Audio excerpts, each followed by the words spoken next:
My brother demanded $50,000 from me for his broken relationship after his fiancée confessed she loved me. My brother Matt, who is 1 year older than me, was engaged to Kate, his ex-fiancée. They seemed like a good match, and it appeared that they would have a wonderful life together.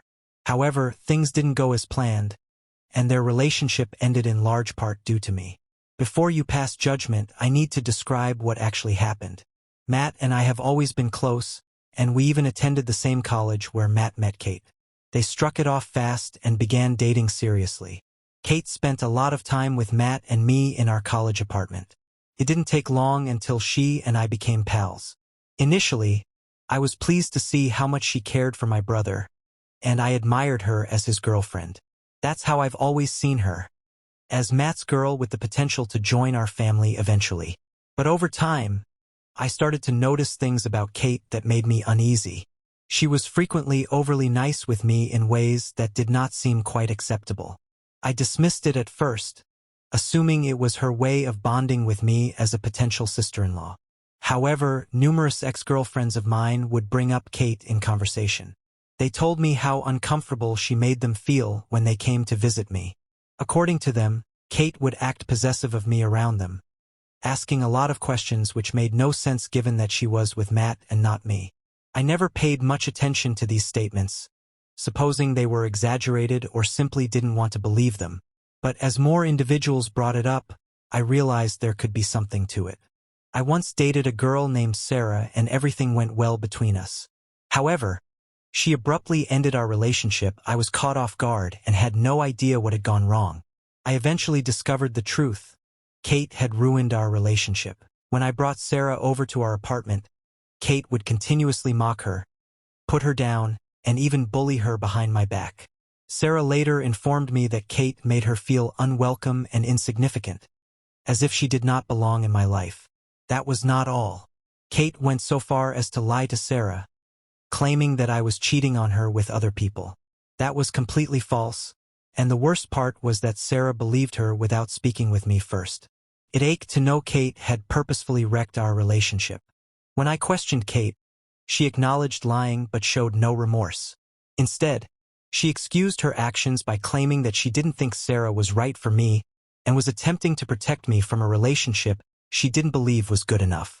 She presented it as if she was doing me a favor, but it did not feel that way.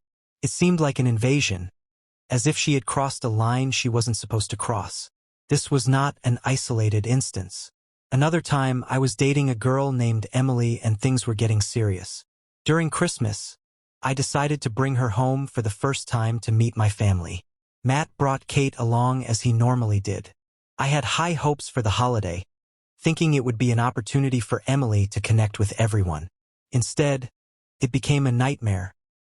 Kate made Emily feel unwelcome from the beginning. She would isolate her from family gatherings, making her feel like an outcast while pretending she didn't notice. Emily later told me that she thought Kate despised her and treated me with jealousy. She followed me about all day, never allowing Emily or myself any space or solitude.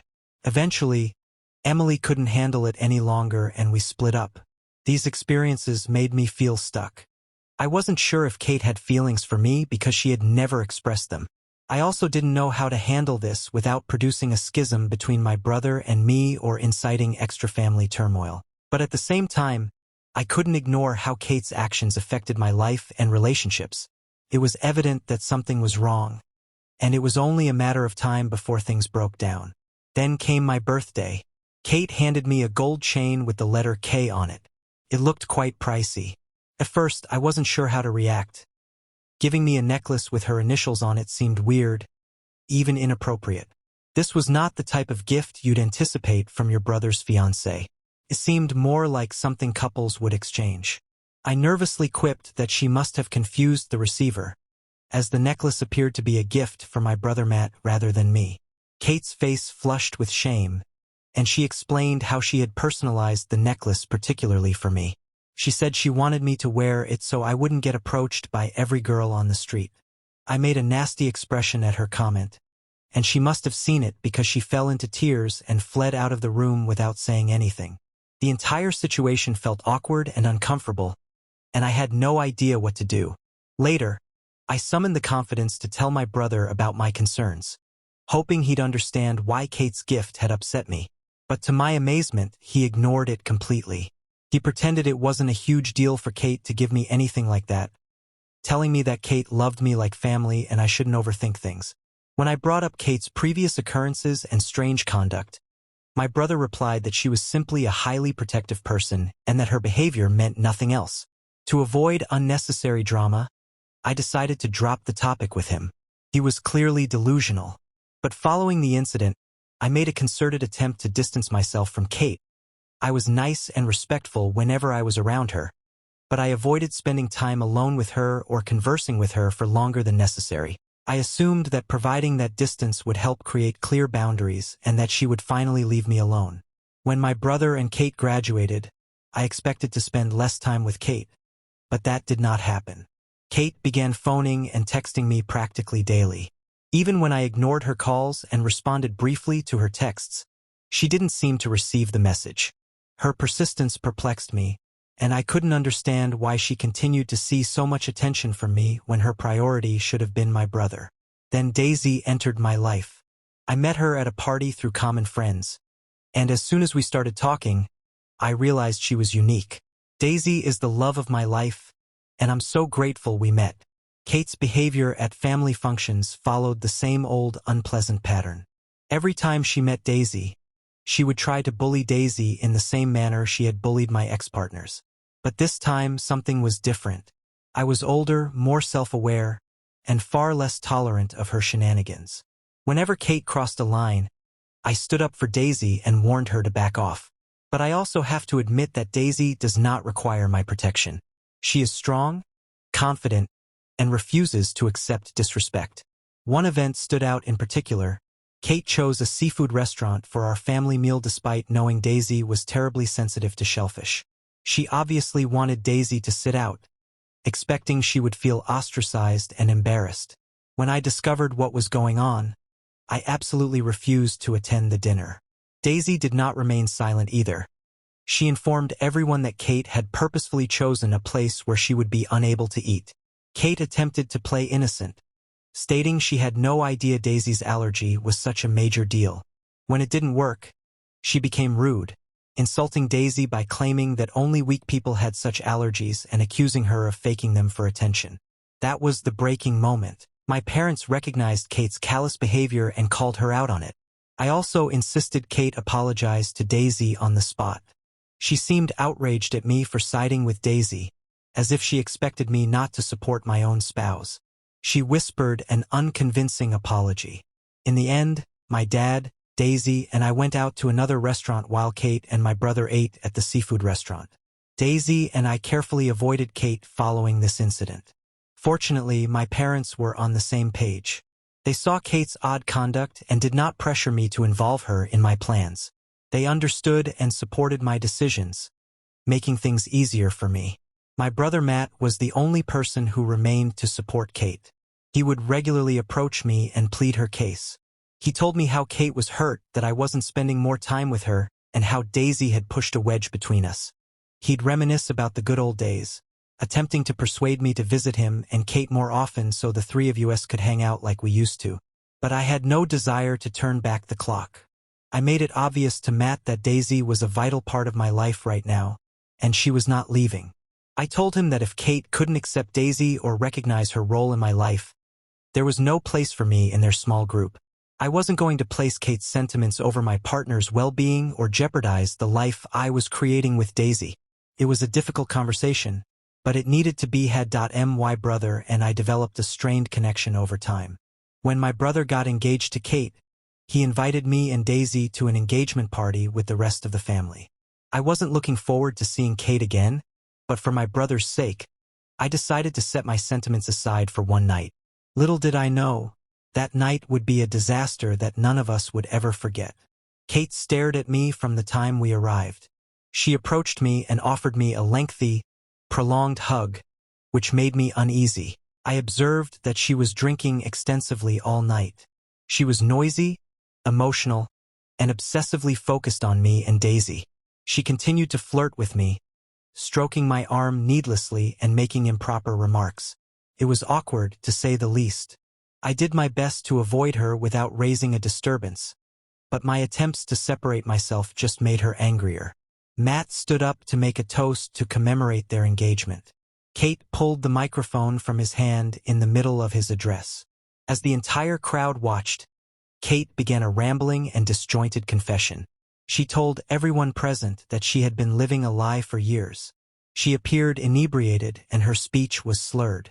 She admitted, in front of our entire family and friends, that she had always been in love with me, not Matt. The room fell silent and all eyes turned to me. My brother's face became pale, his expression a mix of shock and sadness. I could feel my pulse pounding in my chest as the horror of what she was saying set in. Kate, unconcerned about the ruckus she was causing, resumed her inebriated confession. She explained that she had tolerated remaining with Matt all these years because it was the only way she could be close to me. Kate went on to express her jealousy of Daisy, claiming that she was the reason I had stopped spending time with her. Then, to everyone's amazement, she begged me to leave Daisy. She stated she wanted us to run away together and have a wonderful life as a couple. The desperate tone in her voice was frightening. The room was stuck in startled quiet except for Kate's drunken tears. Fortunately, Kate's sister, who was also attending the party, stepped in. She hurriedly pulled Kate away from the microphone and attempted to settle the situation. But Kate was not finished yet. She continued to wail and scream as her sister took her out of the room, shouting things at me like, "You're the love of my life," and "Don't let her take you from me." I wasn't sure where to look or what to say. My brother stood there absolutely crushed as our family and friends watched, shocked and disbelieving. I was appalled and ashamed by what had occurred. The consequences of this occurrence were terrible. Matt was devastated by Kate's public confession and betrayal and ended their engagement immediately. He severed all links with her and refused to see her again after that night. While I completely supported his decision to terminate things with Kate, I didn't expect him to cut me off as well. Matt refused to speak with me after that, no matter how hard I tried. He ignored my calls and messages, and he did not respond even when our parents tried to interfere. He stopped attending family gatherings, barely communicated with anyone, and provided no updates on his life. He has had almost no communication with any of us in the past 5 years. He was even absent on the most important day of my life, my wedding to Daisy. My parents occasionally receive a few updates from him, but that's about it. We have no idea why he cut us off so totally, but we understand his need for space, even if it breaks our hearts. That is why, when my phone rang this week and I saw Matt's name on the screen, I was taken aback. I hadn't heard from him in years, and I couldn't believe he was reaching out now. When I answered the phone, the first few moments were awkward. We hadn't spoken in a long time and it was hard to know where to begin, but I was just glad that my older brother had finally contacted me. I missed him more than I knew. Matt informed me he was doing okay and eventually revealed why he was reaching out. He informed me that he was getting married in a few months. The news surprised me, but I was truly thrilled for him. After everything he'd been through, felt like a new beginning in his life. I congratulated him cordially and expressed how pleased I was to hear the news. Curious, I inquired whether he planned to invite our parents, Daisy, and me to the wedding. It had been a long time since we'd all been together, and I saw this as an ideal opportunity for reconciliation. Matt confirmed that he was actually inviting us, which reassured me. It seemed like a bridge was finally being repaired. But then he said something that really took me off guard. He simply stated that while I had been asked to his wedding, I could not come empty-handed. At first, I chuckled, believing he was making a light-hearted joke about wedding presents. I promised him that I would get him and his fiancée a wonderful gift. But Matt quickly clarified that wasn't what he meant. He went on to claim that what he really wanted from me was $50,000. I froze, taken by surprise. $50,000 for a wedding gift? For a second, I suspected he was still joking, but the severity in his voice dispelled any doubt. I urged him to clarify to see if I had misunderstood, but Matt insisted. He informed me that it was something I owed him after breaking his trust years before. He argued that paying him this money was the only way to mend our friendship. I pressed him further, confused and shocked, to attempt to figure out what he was saying. What trust had I broken? How had I harmed him?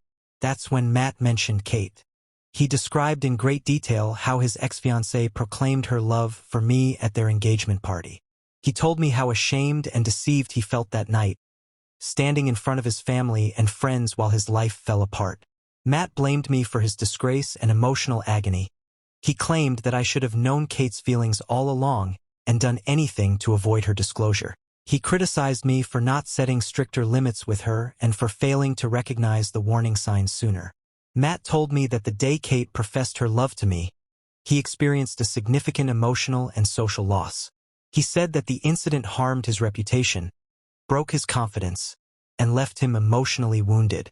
In his mind, the $50,000 was more than just a wedding present.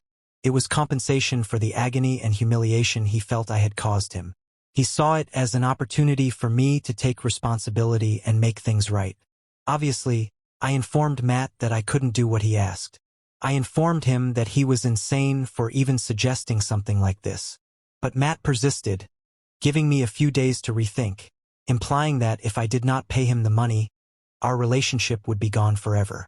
Honestly, this feels like an ultimatum, and it has left me angry and very saddened.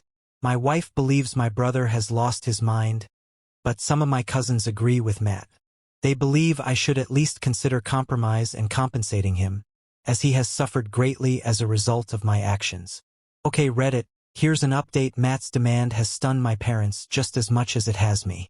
When I told them what he had, they said they couldn't believe that after years of silence and no attempts to communicate, Matt had simply come out to demand $50,000 from me.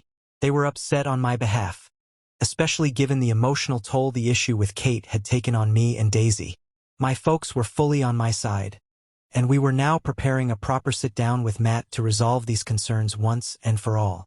The idea was to figure out what was going on with him and grasp his motives. We wanted to know if this $50,000 demand was truly what he believed would resolve our differences or if something deeper was fueling his hatred. I was also hoping that this discussion would allow Matt to see things from my perspective. I wanted him to understand that I was never the cause of what happened between him and Kate, and that blaming me was not the answer to his sorrow. To everyone who was wondering if I flirted with Kate or somehow led her on, let me be very clear. I was never drawn to her from the start. I respected her because she was important to Matt. Any feelings she had for me were totally her own. I never gave her any cause to believe I had anything more than platonic respect for her. Kate repeatedly crossed boundaries despite my attempts to remove myself. She drove away several ex-girlfriends of mine by lying, bullying, and being bossy. She became envious and hateful when Daisy entered my life, and she made it her purpose to mistreat her whenever possible.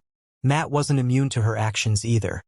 He noticed how uncomfortable she made me and how antagonistic she was to Daisy and my ex-partners, but he never discussed it with Kate. He didn't confront her or try to improve the situation. That stung because I believed he knew deep down that what she was doing was wrong. But he decided to look the other way rather than confront her. It was as if he expected me to simply tolerate her antics for the sake of peace, no matter how much stress they imposed on me. Also, what kind of grown woman gets drunk and professes her emotions for her fiancé's brother at their engagement party? That moment was both mortifying and awful. She showed no respect for her relationship with Matt, for me, or for Daisy. I'm pleased Matt and Kate are no longer together because I believe this inappropriate dynamic would have persisted indefinitely. Update 2. It had been a month since my last update. Last week, after much back and forth, my parents, Daisy, and I finally met with Matt. He had made numerous excuses not to meet us, dragging his feet and avoiding any meaningful talk. My parents, however, remained strong. They insisted that we clear the air and strive to reconstruct what was destroyed. Initially, the meeting was difficult. Matt was defensive, and he began by admitting that he had been nursing a grudge against me all along. He stated that Kate's behavior had caught him off guard, which contributed to his estrangement from me. He also began accusing me of having an affair with Kate on the side, implying that there might be more to the story than Kate had revealed. The charge stunned me, and I told him unequivocally that I would never do anything like that to him. I had always respected the bounds of his relationship with Kate, even when she was acting inappropriately. I wasn't about to let him accuse me of anything so ridiculous without a fight. Daisy also spoke out for me. She explained to Matt that Kate's activities had harmed the entire family, not just him, and that we had all been touched by her behavior. She reminded Matt of all the times he had picked Kate over me despite her toxic behavior, and told him that he should have seen this coming much sooner than I did. Daisy told him bluntly that what he was doing to me was emotional manipulation and that he shouldn't punish me for what had happened when I, too, was a victim like him. He needed to move on from his past. Daisy's powerful, clear voice drew Matt in and made him listen. I also informed Matt how many times I had tried to contact him over the years. I emphasized that I could have discussed these issues with him years ago. I didn't shut him out. He cut us off without explanation.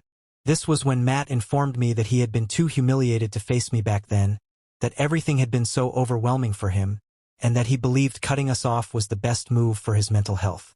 While I understood his desire for space at the time, I couldn't figure out why, after all these years, he was asking me for money. That's when Matt revealed the true reason. He stated that the $50,000 he was requesting represented the amount of money he had spent on Kate over the years, including trips, presents, and any other costs incurred throughout their relationship. He believed that because Kate fell in love with me and I was the reason their relationship ended, I owed him the money as reparation. It was as if he was attempting to rationalize the absurdity of the situation by presenting it as a debt I needed to repay. I sat there in full shock as Matt continued to rationalize his ludicrous request. I told Matt straight up that he was only looking for ways to vent his rage on me. His focus should have been on Kate, the person who made those decisions and caused all of the anguish, not on me. If he wanted recompense, he should have asked her to pay rather than me. I was not the one who behaved inappropriately. I was not the one who lied or crossed boundaries. Kate was the one who made the issue, but I was getting blamed for it. Matt seemed to be grabbing at straws, blaming everyone save the person who had genuinely mistreated him. My mother was also unable to keep back. She informed Matt that asking me for money was extremely inappropriate and that he should stop acting like a crazy person. My father agreed with her. My brother turned on my parents and began accusing them of always favoring me. "You both should stay out of this matter. You always support him no matter what," he cried. "Kate left me for him and you two are taking his side. He's clearly the golden child. You both always favor him no matter what." My parents, taken by surprise by his behavior, attempted to calm him down. My father spoke first, his voice firm despite the tension in the room. "Matt, that's not true. We've always loved you both the same and we've always supported you through everything. We've never picked sides and we never will. It's simply that asking your brother for money would not make things better between you two, especially when he hasn't done anything to you." Matt's face twisted with rage and he shot back at me. "I blame you for Kate leaving me and I will continue to do so. If I don't pay him, he has nothing else to say to me." He also informed my parents that because they had chosen my side, he was done with them. "I'll never speak to any of you again. I will not let any of you meet my wife or future children. You're all dead to me starting today." He stormed out of the room, leaving us all stunned in silence. My parents tried to call after him, but it was futile. Matt hasn't contacted us since, and I've been attempting to reach him, but he appears to have blocked me. Update 3. It's been 4 months since Matt stopped talking to us, and I've stopped trying to reach out to him. It was difficult at first, and I kept wondering if I could have said something differently, if there was anything else I could have done to save our relationship. But after all this time, I've accepted that I can't change what happened, and I can't force someone to talk to me if they're not ready. My parents miss Matt, of course, and love him, but they've accepted Matt's decision. If he ever wishes to contact them, they'll be there, but for now they've stopped pushing it. I've gotten a few DMs from people asking if Matt was trying to get me to pay him money for his wedding expenses rather than it being about Kate. To be honest, I'm not sure what Matt's true intentions were. If it was genuinely about him needing financial help for his wedding or some other situation, I might have been more willing to discuss it and see if there was a way to help. But that wasn't the case. He made it clear that it was about me somehow, and that is something I just can't wrap my head around. At the end of the day, the money wasn't the issue. It was Matt's misplaced anger and complete lack of understanding about what actually happened. I don't think Matt was thinking clearly, and I've accepted that I can't change his mind. Daisy and I are doing well, and I am grateful every day to have such a strong woman by my side. She is now pregnant, and we are excited to become parents soon. Thank you for watching. If you haven't subscribed yet, please do so and hit the notification bell to stay updated with more shocking real-life stories happening around you.